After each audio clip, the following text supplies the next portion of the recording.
Darkly Dreaming Dexter Chapter 6, being read by Michael C. Hall, AI.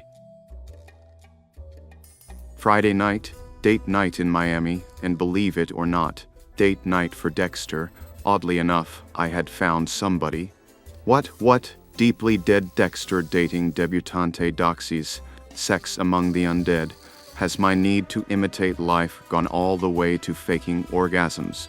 Breathe easy, sex never entered into it. After years of dreadful fumbling and embarrassment trying to look normal, I had finally hooked up with the perfect date.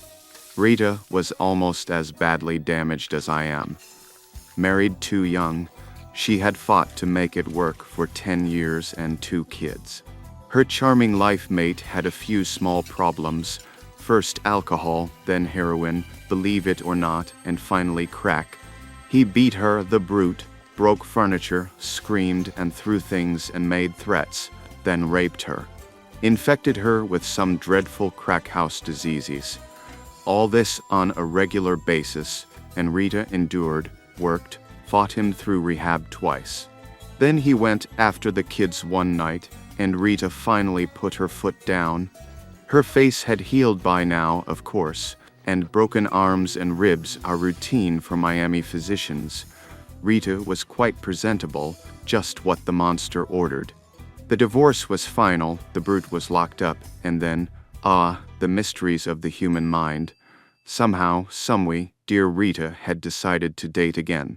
She was quite sure it was the right thing to do, but, as a result of her frequent battery at the hands of the man she loved, she was completely uninterested in sex. Just, maybe, some masculine company for a while. She had searched for just the right guy, sensitive, gentle, and willing to wait. Quite a long search, of course. She was looking for some imaginary man who cared more about having someone to talk to and see movies with than someone to have sex with, because she was just not ready for that. Did I say imaginary? Well, yes, human men are not like that. Most women know this by the time they've had 2 kids and their first divorce. Poor Rita had married too young and too badly to learn this valuable lesson. And as a byproduct of recovering from her awful marriage, instead of realizing that all men are beasts, she had come up with this lovely romantic picture of a perfect gentleman who would wait indefinitely for her to open slowly, like a little flower. Well, really. Perhaps such a man existed in Victorian England when there was a knocking shop on every corner where he could blow off steam between flowery protestations of frictionless love. But not, to my knowledge, in 21st century Miami. And yet I could imitate all those things perfectly, and I actually wanted to. I had no interest in a sexual relationship. I wanted a disguise. Rita was exactly what I was looking for. She was, as I say, very presentable. Petite and pert and spunky, a slim athletic figure, short blonde hair, and blue eyes. She was a fitness fanatic, spending all her off hours running and biking and so on. In fact, sweating was one of our favorite activities. We had cycled through the Everglades, done 5K runs, and even pumped iron together. And best of all were her 2 children. Estor was 8, and Cody was 5, and they were much too quiet. They would be, of course.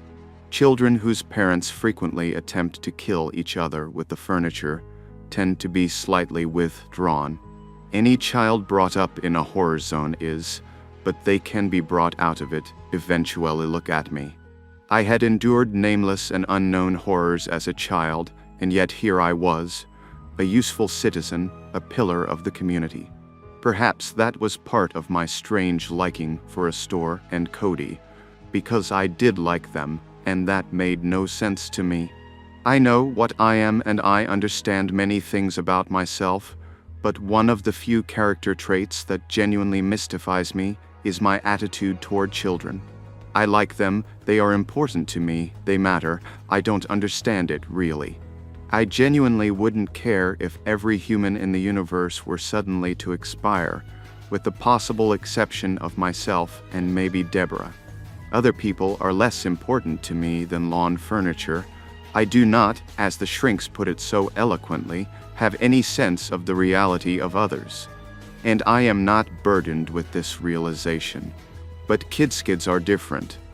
I had been dating Rita for nearly a year and a half, and in that time I had slowly and deliberately won over Astor and Cody. I was okay, I wouldn't hurt them. I remembered their birthdays, report, card days, holidays. I could come into their house and would do no harm. I could be trusted, ironic really, but true, me, the only man they could really trust. Rita thought it was part of my long, slow courtship of her. Show her that the kids liked me, and who knows, but in fact, they mattered to me more than she did. Maybe it was already too late, but I didn't want to see them grow up to be like me. This Friday night, Astor answered the door. She was wearing a large t-shirt that said RUG Rats and hung below her knees. Her red hair was pulled back in 2 pigtails, and she had no expression at all on her small, still face. "Hello, Dexter," she said in her too quiet way. For her, 2 words were a long conversation. "Good evening, beautiful young lady," I said in my best Lord Mountbatten voice. "May I observe that you are looking very lovely this evening?" "Okay," she said, holding the door open. "He's here," she said over her shoulder to the darkness around the couch. I stepped past her. Cody was standing behind her, just inside, like he was backing her up, just in case. "Cody," I said. I handed him a roll of Necco wafers. He took them without taking his eyes off me, and simply let his hand drop to his side without looking at the candy. He wouldn't open them until I was gone, and then he would split them with his sister. "Dexter," Rita called from the next room. "In here," I said. "Can't you teach these children to behave?" "No," said Cody softly. "A joke." I stared at him. What next? Would he sing someday, tap dance in the streets, address the Democratic National Convention? Rita rustled in, fastening a hoop earring. She was rather provocative, considering. She wore a practically weightless light blue silk dress that fell to mid-thigh, and of course her very best New Balance cross-training shoes. I'd never before met, or even heard of, a woman who actually wore comfortable shoes on dates, the enchanting creature. "Hey, handsome," Rita said. "Let me talk to the sitter and we're out of here." She went into the kitchen, where I heard her going over instructions with the teenage neighbor who did her babysitting. Bedtimes, homework, TV dos and don'ts, cell phone number, emergency number, what to do in case of accidental poisoning or decapitation. Cody and Astor still stared at me. "Are you going to a movie?" Astor asked me. I nodded. "If we can find one that doesn't make us throw up." "Yuck," she said. She made a very small sour face, and I felt a tiny glow of accomplishment. "Do you throw up at the movies?" Cody asked. "Cody," Astor said. "Do you?" he insisted. "No," I said, "but I usually want to." "Let's go," said Rita, sailing in and bending to give each kid a peck on the cheek. "Listen to Alice, bedtime at 9. "Will you come back?" Cody asked. "Cody, of course I'll be back," Rita said. "I meant Dexter," Cody said. "You'll be asleep," I said.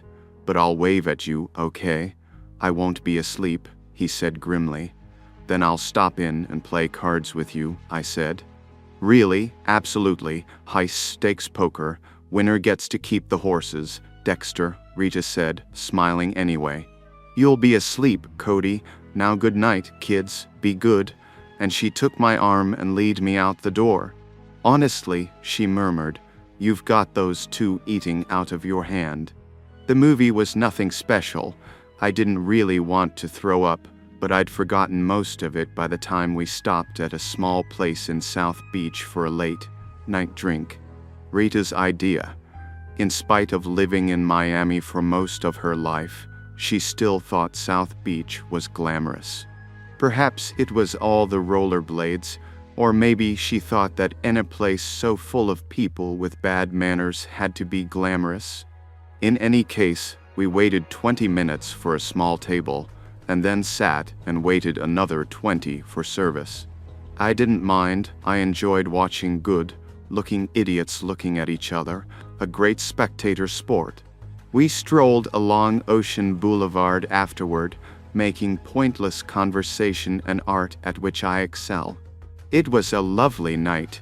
One corner was chewed off the full moon of a few nights ago, when I had entertained Father Donovan. And as we drove back to Rita's South Miami house after our standard evening out, we passed an intersection in one of Coconut Grove's less wholesome areas. A winking red light caught my eye, and I glanced down the side street. Crime scene. The yellow tape was already up, and several cruisers were nosed into a hurried splay. It's him again, I thought, and even before I knew what I meant by that, I was swinging the car down the street to the crime scene. "Where are we going?" Rita asked quite reasonably. I said, "I'd like to check here and see if they need me." "Don't you have a beeper?" I gave her my best Friday-night smile. "They don't always know they need me," I said. I might have stopped anyway to show off Rita. The whole point of wearing a disguise was to be seen wearing her. But in truth, the small, irresistible voice yammering in my ear would have made me stop no matter what. It's him again, and I had to see what he was up to. I left Rita in the car and hurried over. He was up to no good again, the rascal. There was the same stack of neatly wrapped body parts. Angel, no relation, bent over it in almost the same position he'd been in when I left him at the last scene. "Hijo de puta," he said when I approached him. "Not me, I trust," I said. "The rest of us are complaining that we have to work on Friday night," Angel said. "You show up with a date, and there is still nothing for you here. Same guy, same pattern, same," he said. He flipped the plastic away with his pen. "Bone dry again," he said. "No blood at all." The words made me feel slightly light-headed. I leaned in for a look. Once again, the body parts were amazingly clean and dry. They had a near blue tinge to them and seemed preserved in their small, perfect moment of time. "Wonderful. A small difference in the cuts this time," Angel said. "In 4 places," he pointed, "very rough here, almost emotional. Then here, not so much. Here and here in between, huh? Very nice," I said. "And then look at this," he said. He nudged aside the bloodless chunk on top with a pencil. Underneath, another piece gleamed white. The flesh had been flayed off very carefully, lengthwise, to reveal a clean bone. "Why he would do like that?" Angel asked softly. I breathed. "He's experimenting," I said, trying to find the right way. And I stared at the neat, dry section until I became aware that Angel had been looking at me for a very long moment. Like a kid playing with his food, is how I described it to Rita when I returned to the car. "My God," Rita said. "That's horrible. I think the correct word is heinous," I said. "How can you joke about it, Dexter?" I gave her a reassuring smile. "You kind of get used to it in my line of work," I said. "We all make jokes to hide our pain. Well, good Lord, I hope they catch this maniac soon." I thought of the neatly stacked body parts, the variety of the cuts, the wonderful total lack of blood. "Not too soon," I said. "What did you say?" She asked. I said, "I don't think it will be too soon. The killer is extremely clever, and the detective in charge of the case is more interested in playing politics than in solving murders." She looked at me to see if I was kidding, then she sat quietly for a while as we drove south on US 1. She didn't speak until South Miami. I can never get used to seeing I don't know. The underside, the way things really are. "The way you see it," she finally said. She took me by surprise. I had been using the silence to think about the nicely stacked body parts we had just left. My mind had been hungrily circling the clean, dry, chopped-up limbs like an eagle looking for a chunk of meat to rip out. Rita's observation was so unexpected I couldn't even stutter for a minute. "What do you mean?" I managed to say at last. She frowned. I'm not sure. Just we all assume that things really are a certain way, the way they're supposed to be. And then they never are. They're always more, I don't know, darker, more human, like this. I'm thinking, of course the detective wants to catch the killer. Isn't that what detectives do? And it never occurred to me before that there could be anything at all political about murder. Practically everything, I said. I turned onto her street and slowed down in front of her neat and unremarkable house. But you, she said. She didn't seem to notice where we were or what I had said. That's where you start. Most people would never really think it through that far. I'm not all that deep, Rita, I said. I nudged the car into park. It's like everything really is two ways, the way we all pretend it is and the way it really is. And you already know that, and it's like a game for you. I had no idea what she was trying to say. In truth, I had given up trying to figure it out, and as she spoke, I'd let my mind wander back to the newest murder. The cleanness of the flesh, the improvisational quality of the cuts, the complete, dry, spotless, immaculate lack of blood, Dexter, Rita said. She put a hand on my arm. I kissed her. I don't know which one of us was more surprised.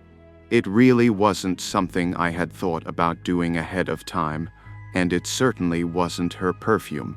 But I mashed my lips against hers and held them there for a long moment. She pushed away. No, she said. I know, Dexter. All right, I said, still shocked at what I had done.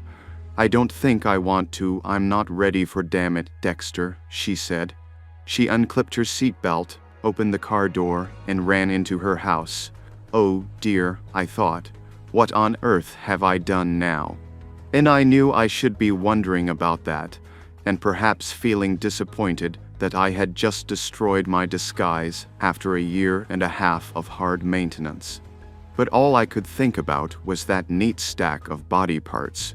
No blood, none at all.